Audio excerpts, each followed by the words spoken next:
Our presentation is on the Indochina Peninsula. Our group members are Marissa, Dahlia, Jaylene, and Sienna.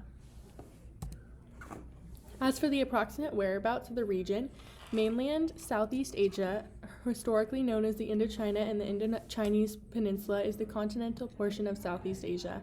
It lies east of the Indian subcontinent and south of the mainland China, and is bordered by the Indian Ocean to the west and the Pacific Ocean to the east. It includes the countries of Cambodia, Laos, Myanmar, Singapore, Thailand, and Vietnam. The nations and major capitals in the region, the Indochina Peninsula includes the countries of Cambodia, Laos, Myanmar, Singapore, Thailand, and Vietnam. Sometimes Malaysia is only partly included since only its western portion it lies on the Indochina Peninsula and the rest is on the island of Borneo. In the Indochina Peninsula, the climate usually switches between the dry and the wet seasons. It usually ranges from the high 70s to the high 80s year-round. It varies through different areas. For example, coastal Vietnam and southern Cambodia are more humid and rainy, and northern Thailand and Laos are cooler in winter, especially in the highlands. An example of some of these would be the Andamite Range. It runs along the border between Vietnam and Laos, forming a natural barrier between the two countries. Another example of the river will be the region's most important river, the Mekong River. It flows through China, Myanmar, Laos, Thailand, Cambodia, Vietnam, providing water, transportation, and fertile soil. An example of the lake would be the Tonle Sap Lake, located in Cambodia. It is the largest freshwater lake in Southeast Asia, and it expands during the rainy seasons. And to talk about more about the Mekong River, we have a video. The Mekong River explained in under 3 minutes. The headstream of the Mekong River starts off in the Sanjiangyuan National Nature Reserve, which is also the birthplace for Asia's longest and second longest river, with the Yangtze and the Yellow River. All three start their flow less than 500 kilometers away from the Mekong, but end up taking completely different courses through Southeast Asia. After leaving the Tibetan Plateau, the Mekong passes through the three parallel rivers area, where it flows between the huge Yangtze and the Salween River, with spots as narrow as 75 kilometers between the three rivers. After the three great rivers diverge, the Mekong River goes on to be used as an important border marker between the Southeast Asian nations of China, Myanmar, Thailand, and Laos, with an over 850-kilometer long stretch between Thailand and Laos. After passing through Cambodia and Vietnam, the 4,350-kilometer long journey through a total of 6 countries comes to an end in the South China Sea. The Mekong River is the foundation of the livelihood of over 60 million people living along its banks in the lower Mekong Basin countries of Thailand, Laos, Cambodia, and Vietnam. It supplies 25% of the world's freshwater fishery, boasts the second most biodiverse fish habitat in the world after the Amazon River, and the sediments which are flowing down the Mekong are the fuel for agriculture in Asia's Rice Bowl, one of the most productive regions in the world. The ecosystem and presence of resources in the Mekong River is not a given, however, and geopolitical issues are on the rise. Roughly the first third of the Mekong River lays in China. Since they control the entire upper stream of the river, all countries of the lower basin are dependent on China's goodwill to not weaponize the water against them. Since 1995, China has already constructed 11 large-scale hydropower stations along the Mekong, which disturb the migratory patterns of fish and reduce agricultural yield downstream by reducing the volume of sediments from the Himalayas, which reach the delta. After a large-scale drought in 2016, China released emergency water flows from one of its dams. But there's no guarantee that China will always show this level of empathy without demanding something in return. It is not just China, though, who wreaks havoc with their mega projects. Laos also dreams and actively works on constructing a series of dams, much to Cambodia's and Vietnam's displeasure. These dams are supposed to lift the landlocked country out of poverty and bring in foreign currency from electricity sales to Thailand and China. While they may function as a stepping stone to industrialization for Laos, these dams will add even more stress to the already weakened ecosystem and political relations of the region. It is clear that these projects are a cause for severe political tensions in the region, so we can just hope that sufficient communication, collaboration, and a sense of fairness will lead to a continued growth of the Southeast Asian nations, without a severe destruction of the ecology and the livelihood of the millions of people which are calling the banks of the Mekong River their home. Thanks for watching. Subscribe and leave a like if you want to see more like it. Cheers. So that was a little bit more information about the Mekong River. Some major resource bases. The Indochina Peninsula is rich in natural resources that support its economy. Thailand, Laos, Cambodia, and Vietnam all have valuable minerals such as tin, copper, gold, gemstones, while several also produce oil, natural gas, and coal. Fertile river deltas like the Mekong River, like mentioned before, provide ideal conditions for growing rice, rubber, coffee, and other crops, making agriculture a major industry. Forests in Laos, Cambodia, and Myanmar supply hardwoods and other forest products, although deforestation is a concern nowadays. The region also relies on hydropower from the Mekong River and offshore energy resources in the Gulf of Thailand and the South China Sea. In addition, fishing and marine products are important sources of food and income for many coastal communities.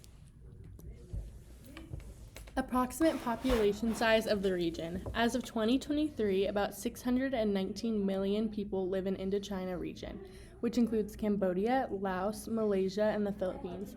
ASEAN, or ASEAN, was founded in 1967 by Thailand, Indonesia, the Philippines, Malaysia, and Singapore to strengthen cooperation, boost economic growth, and promote peace and progress across Southeast Asia. Most populated nations of the region and the corresponding population sizes in major cities. The Indochina Peninsula, also known as mainland Southeast Asia, is one of the most vibrant and densely populated parts of the whole world. Vietnam leads the region with more than 100 million people, and its largest city, Ho Chi Minh City, buzzes with nearly 9 million residents. Thailand comes next, home to about 70 million people, with Bangkok standing out as a lively capital known for its food, culture, and nightlife. Myanmar has around 51 million people, and its main city, Yangon, remains a historic and cultural hub. Peninsular Malaysia adds to the mix with much of the country's 36 million people living around modern, fast-growing Kuala Lumpur. Together, these nations make up the beating heart of mainland Southeast Asia. Their cities blend deep history with rapid growth, linking tradition and modern life in dynamic ways. Major civilizations and histories in the region. Examples of early major civilization is Funan and Chanilla, Khamper Empire, Champa Vietnamese. Examples of later major civilizations and histories, inter-kingdom conflict and dominance, French colonization, World War II, post-World War II conflicts. Major languages and religions. Major languages, the Indochina Peninsula, major languages are from the Lao, Mon, Khmer, Vietnamese, and Sino-Tibetan. Burmese families with Austronesian languages significant in maritime areas. Religions include Buddhism, Cambodia, and Catholicism. One of the elements of culture that moved into Southeast Asia was that of Buddhism around the 1st century AD. Buddhism moved into Southeast Asia from two different paths. The Buddhism of Myanmar, Thailand, Cambodia, down into the Malay Peninsula and into the Western Indonesia came from India. But the Buddhism that moved into Vietnam first moved through China before moving into Southeast Asia from the east. Buddhism is an interesting religion as not many people practice it in South Asia where it originated, but it is a dominant religion in both Southeast and East Asia. Its path through Southeast Asia and East Asia is also an interesting story of cultural convergence. As people moved out of India, they met peoples who already had religions and philosophies of their own. So as Buddhism and these cultures came together, they became more similar. But that means that the Buddhism that's practiced in Japan is different than some of the places as is practiced in China, and that's even more different than those what we find in Southeast Asia. These different branches of Buddhism include Theravada, Mahayana, and Vajrayana Buddhism. Theravada Buddhism is what is found on most of the mainland Southeast Asia. Its name means Way of the Elders, as the practices of this branch are closest to the original teachings of Siddhartha Gautama. In most of China, Korea, and Japan, we find Mahayana Buddhism. It's called the greater vehicle. This is presumably because it's supposed to be better than Theravada Buddhism. Mahayana Buddhism is more ritualistic than Theravada. Additionally, seeking nirvana, which stops the cycle of reincarnation, is optional, but they believe that anyone can actually arrive to the level of being a Buddha themselves. The third branch, Vajrayana, is found in the north in Mongolia and in Tibet. Now, Tibet is a territory in the Himalayas that used to be its own country before the Chinese invaded it in the early 1950s. Vajrayana is also known as the thunderbolt vehicle after a weapon that a Hindu god is said to have carried. Vajrayana Buddhists seek enlightenment through magical spells, special hand gestures, and mystical diagrams.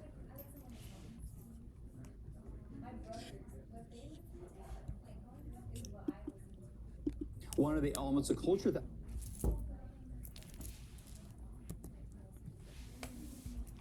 Culture, social customs, music, dances, etc. Dances include Maria Clara dance, colloidal dance, Muslim dance, rural dance, and tribal dance.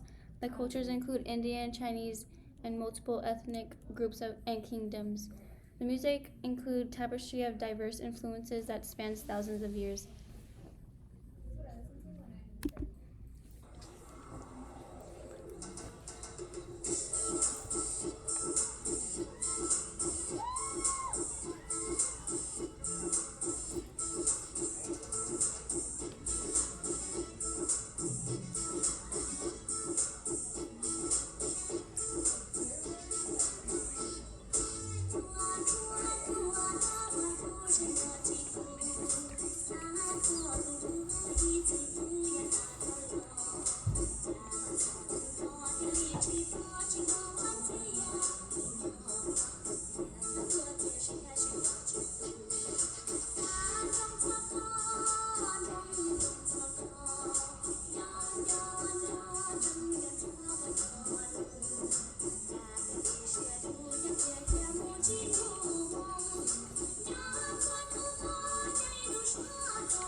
And that was an example of the dance.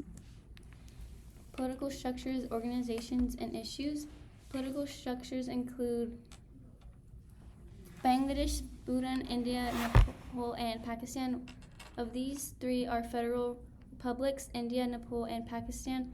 One is unitary republic, Bangladesh, and one is constitutional monarchy, Bhutan. The organizations are Jakarta, Indonesia. The issues include floods, droughts, heat, and typhoons generated by climate change. Economic organization, level of development, and economic development issues. The economies of mainland Southeast Asia are deeply connected to global trade, relying on manufacturing, textiles, electronics, and a growing services sector. Vietnam and Malaysia have become key manufacturing centers, drawing in foreign community or companies and investment. Many economies still depend on low-wage labor and natural resources instead of moving towards technology and innovation.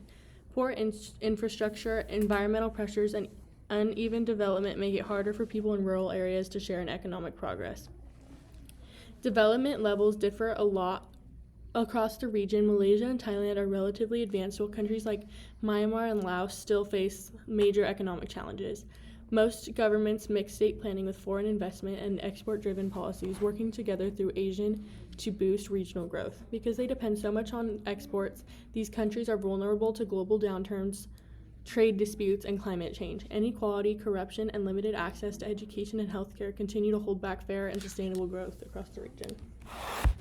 Many economies still depend on low-wage labor and natural resources. Social form and social issues. Mainland Southeast Asia has a rich and varied social fabric shaped by close family ties, deep traditions, and growing diversity. Many people still live in extended families, while younger generations are moving through cities in search of work and modern lifestyles. This shift has created a mix of old and new ways of life, blending tradition with the fast pace of urban change. The region's many ethnic groups add to its cultural richness, though some minority communities still struggle with change. And they still struggle with poverty and limited access to education and healthcare. Rapid development and migration have also brought challenges like crowded cities, unstable jobs, and weak social safety nets. As these countries continue to grow, they're working to find a balance between preserving their cultural roots and building fairer and more inclusive societies.